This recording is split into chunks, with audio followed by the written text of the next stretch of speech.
Olá, bem-vindos. Estamos aqui continuando a nossa escola dominical com a visão panorâmica da Bíblia.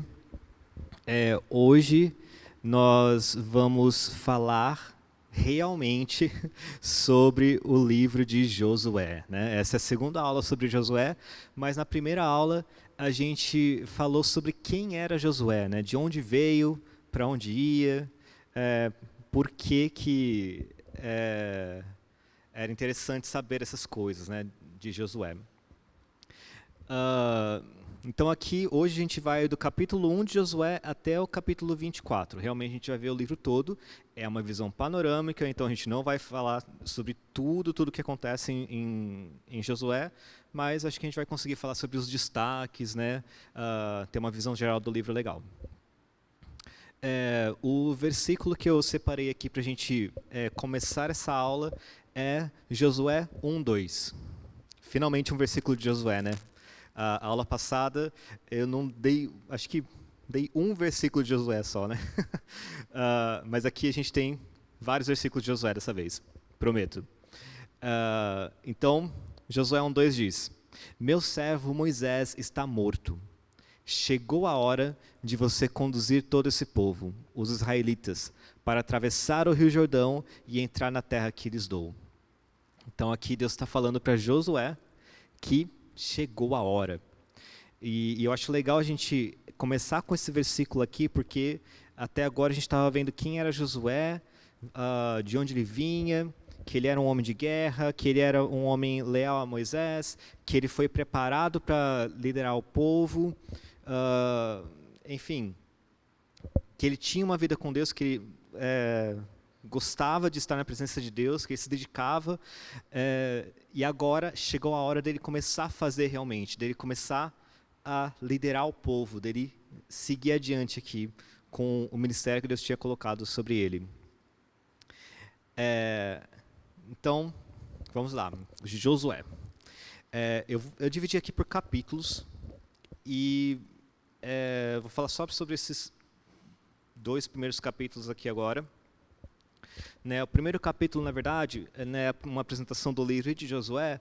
A gente meio que falou sobre isso na outra aula, né? Então a gente falou sobre quem era Josué, a gente falou sobre o que estava acontecendo aqui. Então Josué, Moisés morreu e agora o povo tinha que conquistar a terra. Eles estavam do lado de cá do Jordão, eles tinham que passar pelo Jordão, né, que é o rio que fazia a divisa ali, e realmente batalhar pela terra que Deus tinha prometido para eles. Para isso, lá atrás, Moisés tinha enviado os espias, né, para eles pesquisarem, ver a terra, ver se realmente era uma terra boa, né? Então ele tinha enviado os 12 espias para pesquisar sobre a terra, e eles viram que era, né, mas tiveram medo e, enfim, a gente sabe que só Josué e Caleb viram que Deus poderia fazer mesmo, e aquela geração toda não viu e pereceu no deserto por conta disso. E agora é a vez de Josué. Então Josué, ele manda espias também para a terra, e aí esses espias acabam chegando em Jericó, e em Jericó eles encontram Raabe, né, que é o capítulo 2. E acho que é importante a gente falar sobre a história de Raabe. Não vou falar tanto assim sobre a história de Raabe, né, porque a gente não tem tanto tempo aqui para ficar esmiuçando. É uma visão panorâmica, eu tenho que ficar me lembrando disso. Mas Raabe era uma meretriz, né, em Jerusalém. Era uma meretriz em Jericó, né, era uma prostituta, e ela morava em cima do muro, e ela conheceu, ela soube da história do povo. Ela soube da história desse povo que estava vindo invadir a terra, né? E não era, por causa da posição dela, né, da profissão dela, não era estranho que pessoas entrassem na casa dela, né? Então por isso que os espias puderam entrar na casa dela. E ela acolheu os espias, né, de Israel e escondeu eles ali. E pela fé mesmo, nesse Deus que tinha feito tantas coisas lá no Egito e estava fazendo tantas coisas ali de batalhas ali até chegar em Jericó. Então ela ouviu essas histórias, ela creu e por conta disso ela escondeu os espias e por conta disso tudo, né, a vida dela foi poupada, né? Eu acabei não anotando o versículo aqui.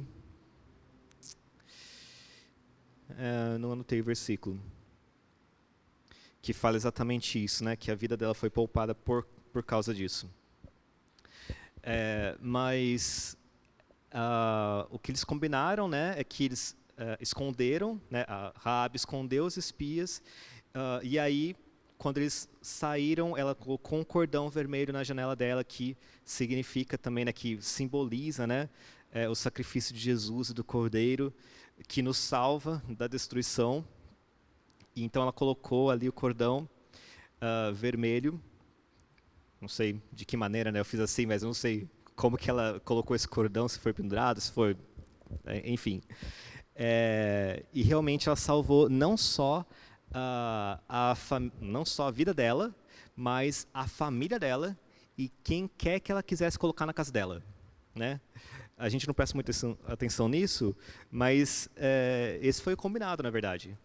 Ia ser salvo a casa dela e quem quer que ela colocasse lá dentro. Então a família dela, né, que ela colocou lá dentro, mas se ela quisesse colocar a vizinha, podia ser salva também. Então olha só, né, a atitude dessa pessoa, da Raabe, acabou salvando tanta gente. E ela é citada várias vezes também, né, não apenas na genealogia de Jesus, porque ela entrou para a genealogia de Jesus, ela entrou para a genealogia do povo mesmo, né? Mas também ela é citada em Hebreus, no hall dos heróis da fé, né? Hebreus 11:31, né, que eu coloquei aqui, né? Pela fé, Raabe, a meretriz, não pereceu com os incrédulos, acolhendo em paz os espias. E também é citada em Tiago 2:25, também pelo mesmo motivo. Então, olha só, né? Como a atitude dela teve repercussão e ela virou um exemplo, né? De fé a ser seguido. Né? Então, acho que a gente precisava parar um pouquinho e falar sobre Raabe aqui também. Bom, agora eu separei aqui em todos os outros capítulos. Todos os outros capítulos eu coloquei aqui já. Então, já separei aqui do capítulo 3 até o 24. E aí eu vou comentando aqui os versículos também que eu coloquei aqui do lado. Eu não coloquei aqui no slide, mas coloquei aqui para mim.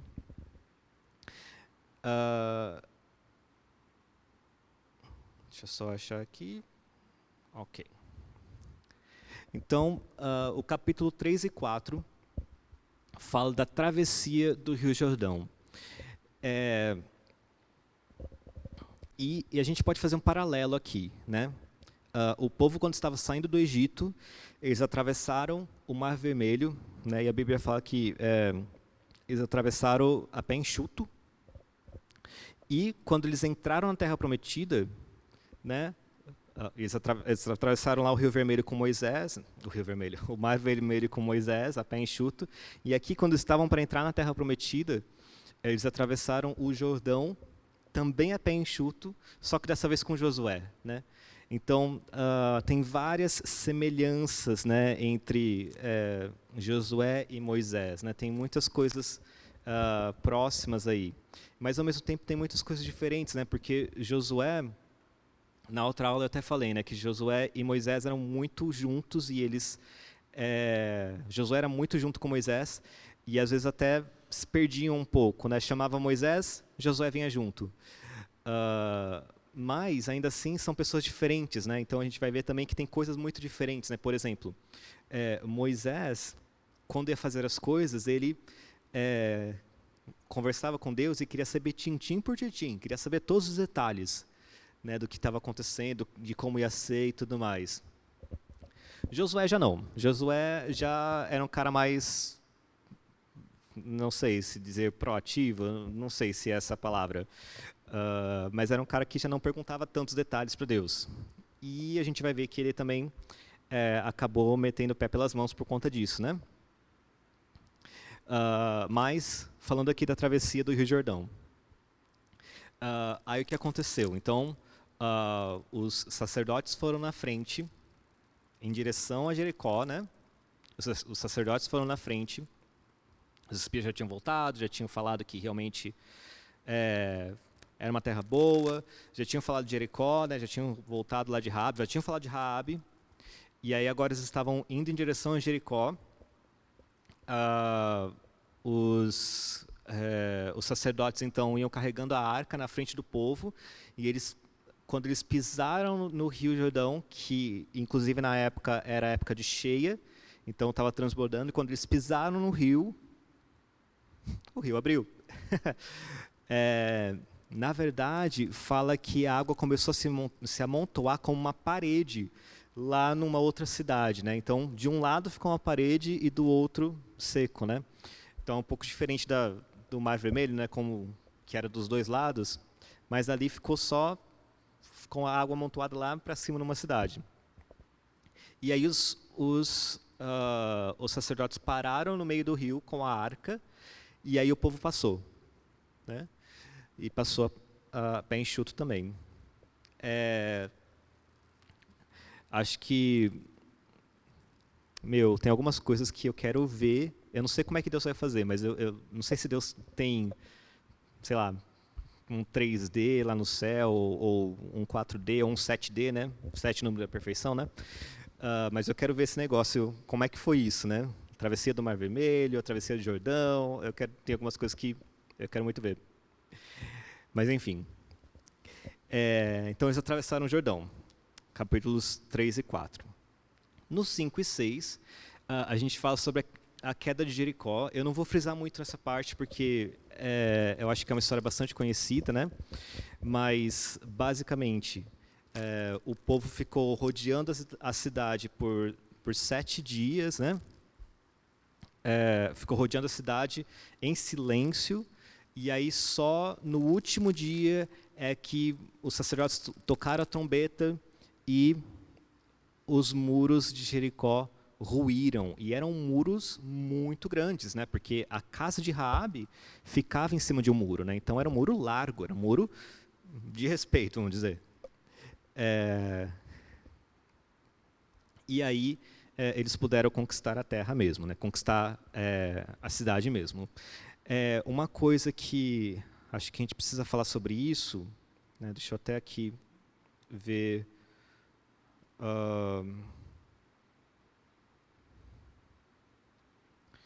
O versículo, né? O versículo que fala sobre a destruição de Jericó, né? Está em Josué 6:17. Deixa eu abrir aqui. 6:17 está aqui.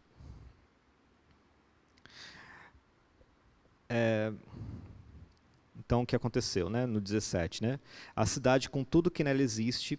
Não é da destruição. Isso aqui é de porquê.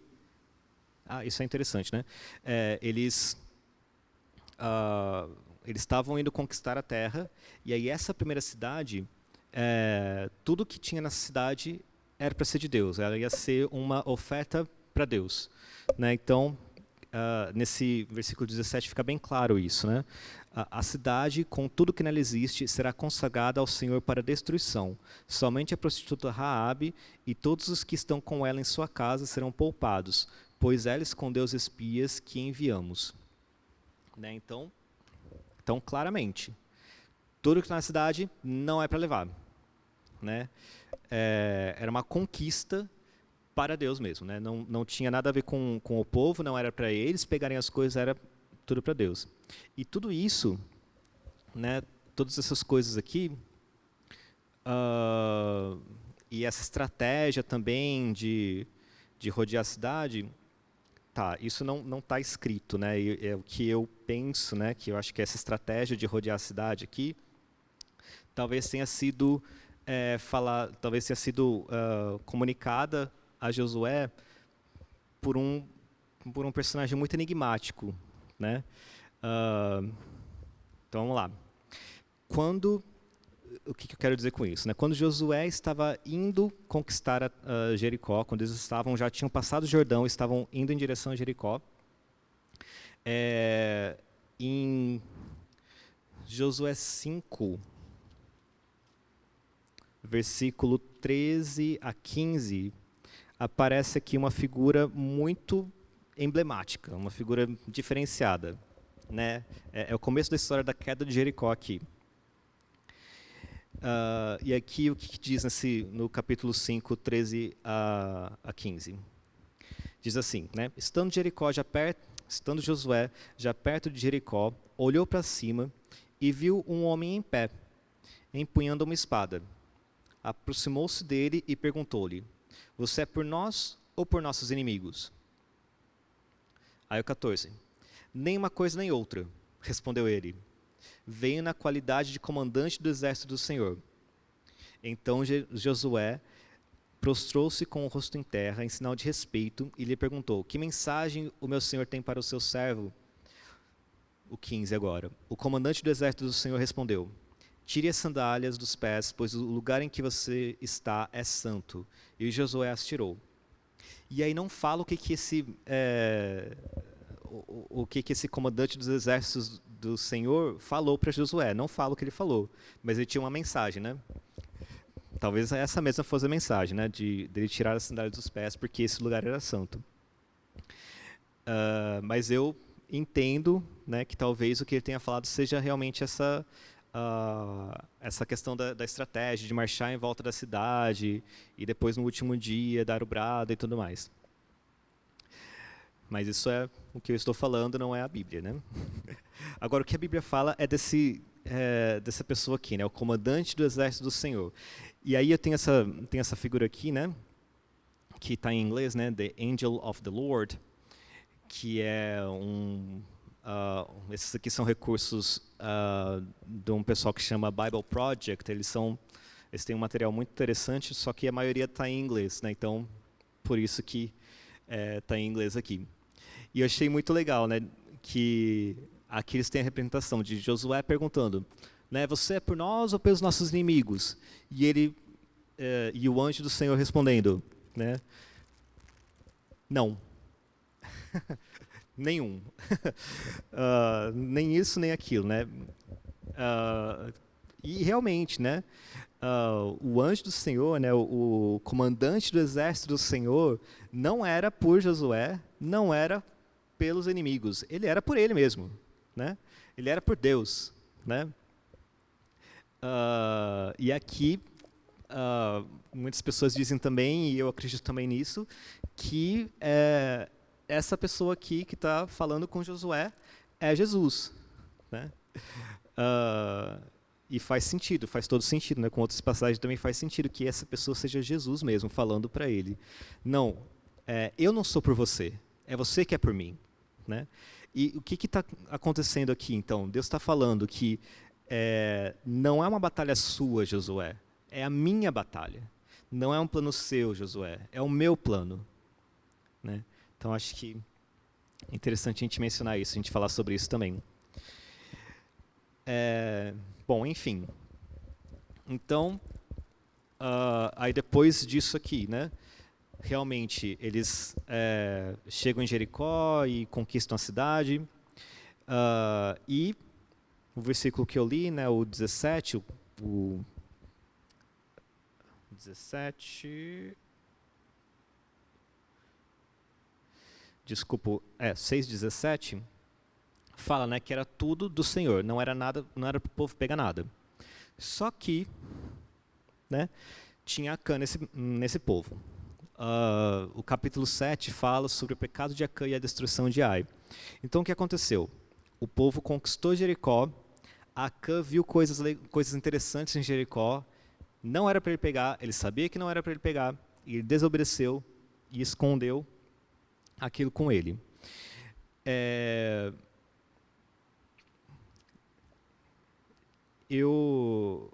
Antes da gente continuar falando de Acã também, eu acho que, falando ainda de Jericó, uma coisa que a gente pode mencionar é que Josué, quando Jericó foi destruída, ele disse, né, no versículo 26, 6:26, ele disse o seguinte, Josué falando, naquela ocasião, Josué pronunciou esse juramento solene: Maldito seja diante do Senhor o homem que reconstruir a cidade de Jericó. Ao preço do seu filho mais velho lançará os alicerces da cidade, e ao preço do seu filho mais novo porá suas portas. E aí aqui continua, né, com 27, né? Assim o Senhor esteve com Josué, cuja fama espalhou-se por toda a região. Mas o interessante disso aqui é que Josué fala isso, e aí lá na frente, lá em Reis 16:34, Reis 16:34, isso, fala que realmente aconteceu, né? Que tinha um homem, né, durante o reinado de Acabe, um homem chamado Iel, né, um homem de Betel, reconstruiu Jericó, e realmente, quando lançou os alicerces, o mais velho dele morreu, e quando ele colocou as portas, o mais novo também morreu, né? Então, a Bíblia até fala, né? Esse versículo termina com: tudo aconteceu de acordo com a mensagem do Senhor a respeito de Jericó, transmitida por meio de Josué. Então achei interessante como a Bíblia se conversa também, né? Mas falando de Acã. Então, Jericó foi destruída, não era para pegar nada, Acã pegou coisas, escondeu. E aí, depois que Jericó foi destruída, o povo viu, e aí era a hora da próxima cidade. E a próxima cidade foi Ai. Eles espiaram Ai, viram que a cidade não era tão grande, e até falaram: não, vamos com menos gente, a gente não precisa ir todo o povo, né? Vamos descer com 3.000 homens, né? Já resolve. Ai não é tão forte quanto Jericó. Eles foram, e foi uma derrota desastrosa, né? Por quê? Porque eles foram sem Deus, né? Em Jericó, eles foram com Deus, fizeram o que Deus tinha falado para eles fazerem, e em Ai, não. Em Ai, teve o pecado de Acã, e por causa disso, né, Deus se irou com o povo, e eles tiveram, né, que realmente lidar com isso, lidar com o pecado de Acã, lidar com as consequências desse pecado. E aí, depois que eles lidaram com isso, aí sim eles foram e conquistaram Ai. E o que isso traz para a gente, né, também? Né, eu coloquei essa arte aqui também do pessoal do Bible Project, que quando estava com Jericó, quando estava com Deus, né, lá em Jericó, Deus é fiel. Deus faz, né? E quando eles foram para Ai só pela força deles, eles falharam, né? Porque não era eles não estavam mais com Deus, eles não estavam mais batalhando com a força de Deus, né, com a bênção de Deus, enfim. Mas eu achei bem interessante esse paralelo, né? E lembra que eu falei que Moisés e Josué são diferentes, né? Essa foi uma situação em que Josué só mandou o povo, ele não consultou a Deus, né? Lá no versículo...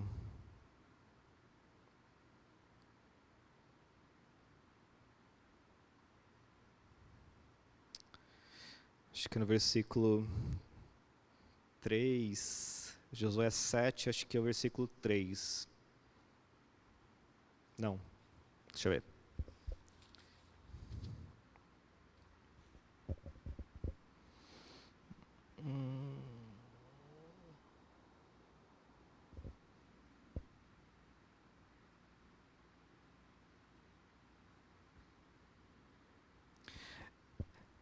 É um pouco mais para frente aqui, mas eles falam que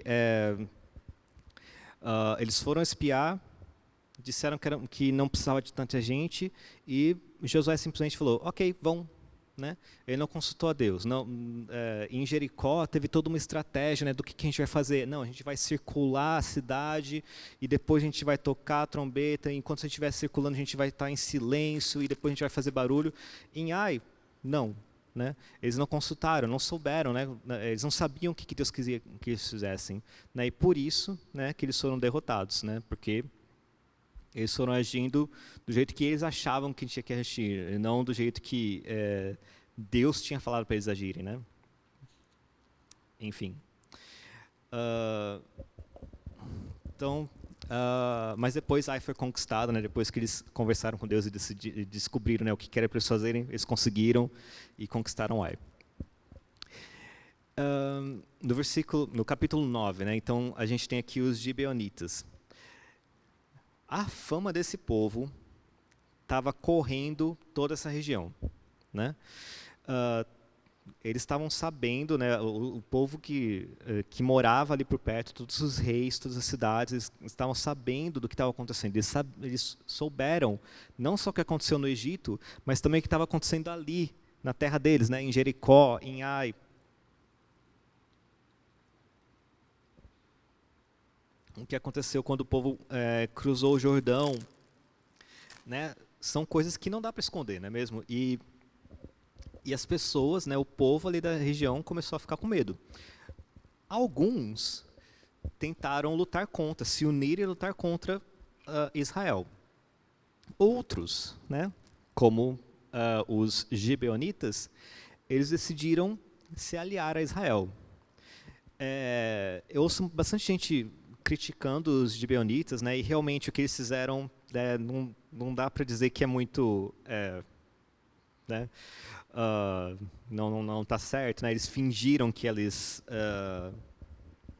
eram de outro lugar, então eles estavam próximos do povo de Israel, mas eles fingiram que eles eram de uma terra distante, né? Eles foram e colocaram roupas velhas, trouxeram pão duro, roupas gastas, enfim, se fantasiaram, né? Se fingiram mesmo de estrangeiros, de peregrinos de uma terra distante, e foram falar com o povo, né? Foram falar com Josué e pediram um acordo de paz, né? com o povo de Israel. E aqui, mais uma vez, né? Josué não pediu orientação de Deus a esse respeito. Até o argumento dos gibeonitas era bom, né? Eles falam que a gente veio de uma terra distante por causa da fama do Senhor seu Deus, né? No versículo 9 eles falam, né? do capítulo 9. A gente sabe quem é o Deus de vocês, a gente quer aliança com vocês e tal, vocês podem reinar sobre a gente e tal. E o povo ali, os israelitas, não pediram orientações de Deus a esse respeito e fizeram essa aliança. No final das contas, né, os gibeonitas acabaram protegidos por essa aliança. Então, de certa maneira, eles também, né, creram no Deus de Israel e acabaram conseguindo esse pacto, essa aliança. E uma coisa interessante, né, eles foram em direção aos israelitas, que era um povo que estava começando a ser temido ali, mas eles foram em direção a eles falando, não, a gente vai falar com eles, a gente vai fazer um pacto com eles, uma aliança com eles, porque a gente acredita no que eles vão falar. A gente acredita na palavra deles, né? Mesmo que eles descubram, e eles iam descobrir, né? Quando eles descobrirem que nós não somos, né, de uma terra distante, eles vão manter a palavra deles, mesmo sabendo que nós os enganamos. Né? Então, isso fala muito sobre a fama do povo ali, o caráter, né, que eles estavam apresentando para aquela região, para aqueles povos. Né? Falar bem, né, falar a favor, né, do caráter que os israelitas estavam apresentando ali para os povos. Então, eu achei que seria interessante mencionar os gibeonitas. Mas depois de Ai, né, e dos gibeonitas, foi uma série de batalhas, né, para conquistar a Terra Prometida. Foram várias outras batalhas. Na verdade, aqui o dos capítulos 10 a 13 é um resumão mesmo, né, das batalhas. Foram muitas coisas. Ah, e muitas coisas eu acho que até eles não conseguiram, né, registrar. Algumas coisas, né, que de repente a gente poderia mencionar da oração de Josué, né, em relação ao sol. Eles estavam numa luta, eles estavam batalhando. Era o capítulo 10, isso. Eles estavam lutando, eles precisavam da claridade, eles estavam para conquistar, né, o povo.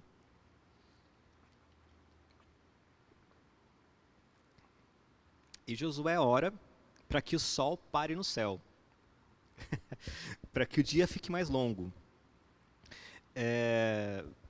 Meu, que fé tinha esse homem, hein? Primeiro, que oração foi essa? E Deus ouviu, né? E Deus ouviu. É muito interessante isso também, porque lá no começo, né, onde que é?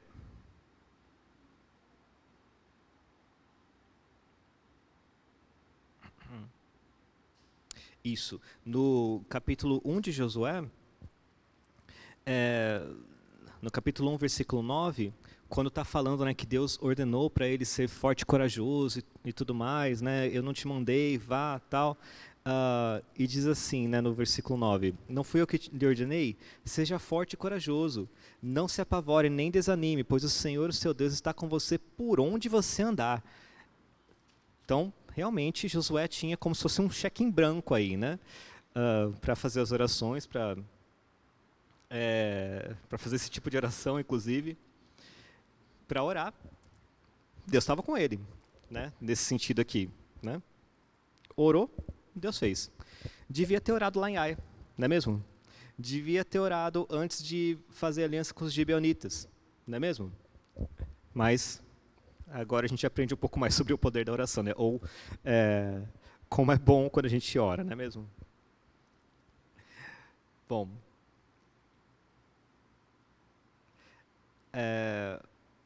uma coisa que a gente pode falar aqui sobre as conquistas também é que havia alguma coisa de... Não só aqui nas conquistas, né? Quando a gente fala... tem vários versículos na Bíblia, tem várias passagens aqui, inclusive em Josué, que fala que eles foram e destruíram, né, tal cidade, destruíram tal povo e tudo. Mas, se a gente vai ver depois, a gente vê que às vezes tem mais uma pessoa lá, tem povo daquele povo que foi destruído, vivendo, né? Ainda tem cidades ainda que não foram conquistadas, né? Então, como é que a gente explica isso, né? Que o povo foi destruído, a terra foi conquistada, não foi conquistada, o que acontece, né? Se a gente vai ver o mandamento original lá em Deuteronômio, acho que é Deuteronômio 7, quando Deus está falando para os israelitas, né?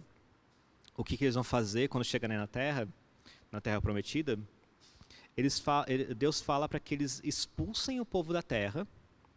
Deus fala para que eles não sirvam os deuses daquela terra. E realmente era uma coisa muito, muito crucial ali. Não sirvam esses deuses. E fala para não se misturarem com esse povo. E não dá para se misturar, não casar com esse povo, né? Não dar as filhas em casamento e tal. E não dá para casar com um povo que está destruído, né? Com um povo que foi completamente dizimado, que não existe mais, né? Então, o que a gente está vendo aí é uma hipérbole, né? É uma figura de linguagem que é usada aqui em alguns momentos.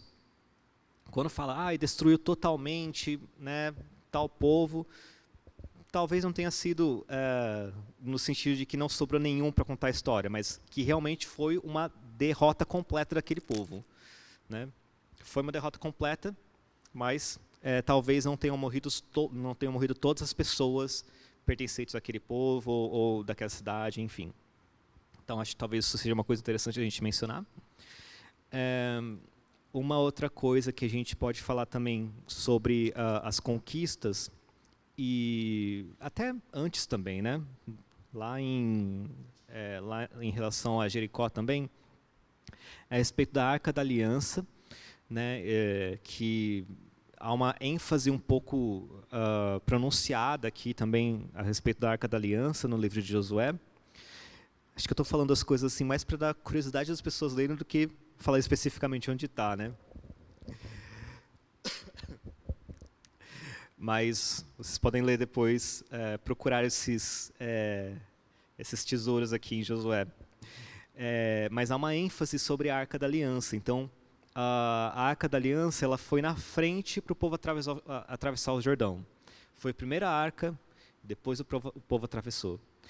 Para circular, né, Jericó, a arca foi na frente, o povo foi atrás, né? Quando eles finalmente conquistam a terra, a primeira coisa que eles fazem é levar a arca para Siló. Deixa eu passar aqui. Né? Então aqui o mapa já conquistado, né? Então a primeira coisa que eles fazem é levar a arca para Siló e levantar a tenda lá, né? Levantar aqui não fica tão claro se é só a tenda do encontro, né, que era onde onde Moisés falava com Deus, ou se é o tabernáculo mesmo de Moisés. Mas eles levantam a tenda em Siló, antes ainda de Deus escolher Jerusalém, né? Jerusalém fica aqui para baixo, mas ainda não tinha sido conquistada quando eles chegaram em Siló. E Siló acaba virando uma cidade muito importante por conta disso, né? Porque era onde ficava a arca. E a gente vai ver que depois, aqui na frente, nos próximos livros, a gente vai ver que tem uma ênfase sobre isso, sobre Siló, que eles iam e voltavam para Siló, que inclusive Siló significa descanso, né? Que eles iam batalhar e voltavam para Siló, que o povo se reunia em Siló para decidir coisas. Então há uma ênfase aí interessante na arca estar em Siló e, enfim, ela se tornou bastante importante nesse começo aqui das conquistas.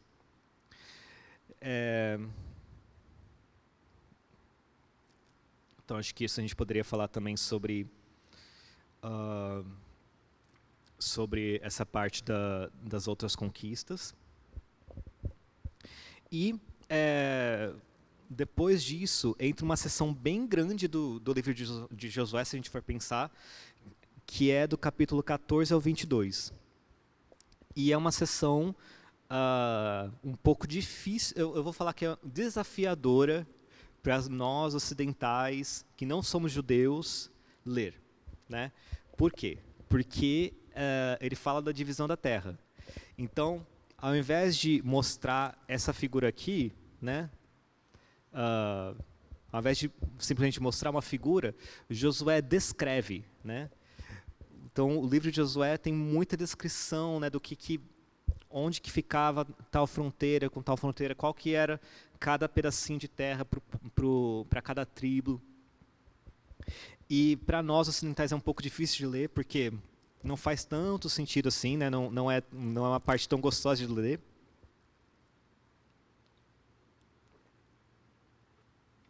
Então existe um pouco de desafio aí, mas perseverança, né? Deus gosta de perseverança, né? Então leia, porque de repente você pode achar coisas bem interessantes aí. Para os judeus, isso é maravilhoso, né? Porque é a descrição do milagre, é a descrição da concretização da promessa. Então, cada detalhezinho ali é a manifestação de Deus, né? É o que Deus fez, né? Então, isso é muito precioso para eles, né? Então, acho que a gente pode falar sobre isso também a respeito desses capítulos, sobre a divisão da terra. E, nos últimos 2 capítulos, que é o capítulo 23 e 24, são as últimas palavras de Josué. Então Josué faz discursos, né, nesses capítulos, falando para o povo, para que eles se lembrem,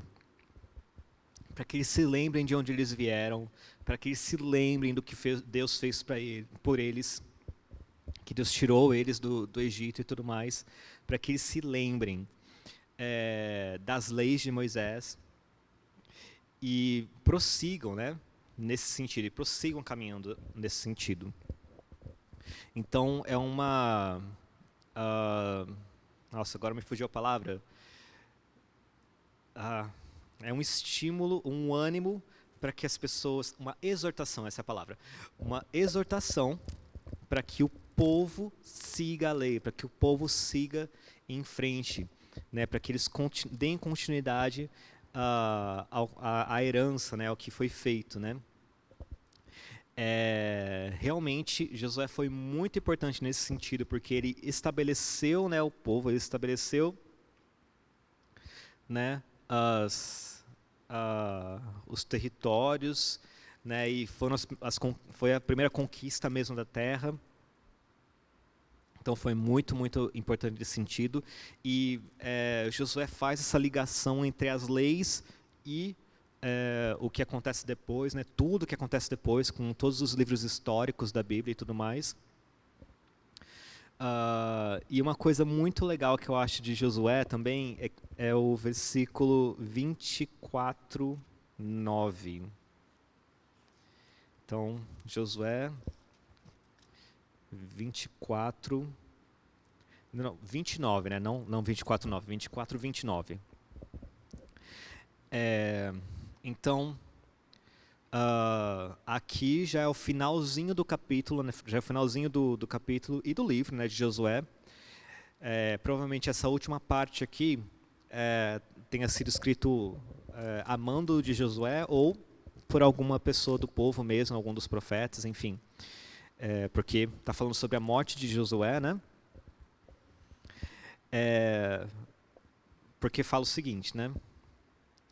No versículo 29 diz o seguinte: passado algum tempo, Josué, filho de Num, servo do Senhor, morreu. Tinha 110 anos de idade. E o sepultaram na terra que tinha recebido como herança, em Timnate-Sera, nos montes de Efraim, ao norte do monte Gaás.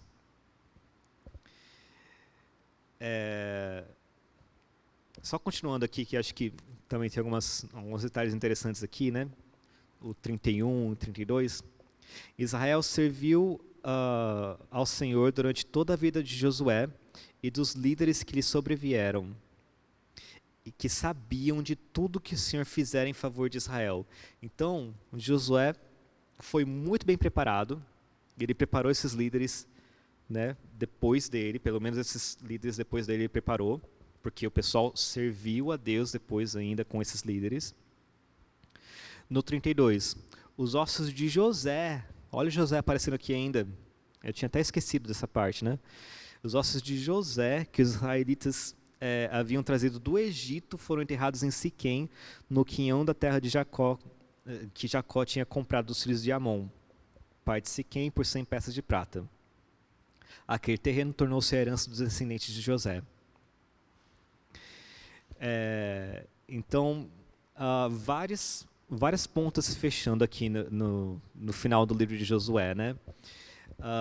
Então, primeiro que essa parte dos ossos de José serem trazidos lá do Egito realmente aconteceu e ele foi sepultado, né, na terra dele. Josué soube preparar os sucessores dele também, para que o povo continuasse servindo, continuasse seguindo a lei e continuasse no caminho certo.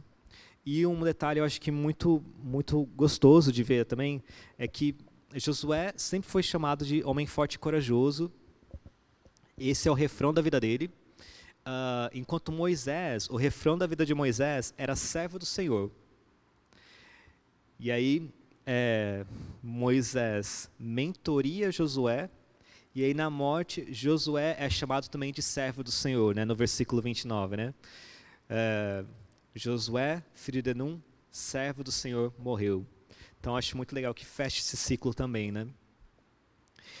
E falando em fechar esse ciclo, com isso, fechamos o livro de Josué com uma visão panorâmica, né? A gente não conseguiu entrar em tudo o que a gente poderia, mas acho que deu para dar uma ideia boa do que tem nesse livro, né? E de algumas das partes mais interessantes. Na próxima aula, a gente vai começar a estudar na escola dominical o livro de Juízes, ok? Então, fiquem com Deus e até logo.